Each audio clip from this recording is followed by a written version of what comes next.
Jajaran Res Narkoba Polres Tabanan meringkus 10 orang tersangka kasus narkoba. Dari 10 tersangka tersebut, salah satu pelaku mengaku menggunakan narkoba jenis sabu untuk menghilangkan rasa sakit akibat luka diabetes yang dideritanya. Kasat Res Narkoba Polres Tabanan AKP Gede Suwardiana Putra memaparkan, tersangka bernama Made Peri Yogi Adiguna alias Peri yang ditangkap bersama Putu Surya Aditama di Kecamatan Slemadeg Timur mengaku menggunakan sabu untuk menghilangkan rasa sakit luka diabetes yang dideritanya. Memang benar dia menderita diabetes, namun tidak ada keterangan dari dokter yang menyatakan dia bisa menggunakan sabu untuk terapi pengobatan.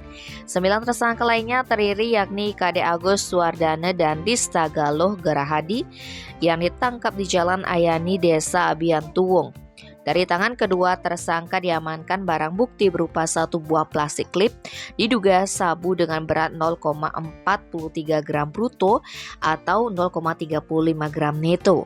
Selanjutnya ada 3 tersangka ditangkap pada 12 Juni yakni Made Astina, I Gusti Putu Putra Setiawan, dan I Putu Yudiantara.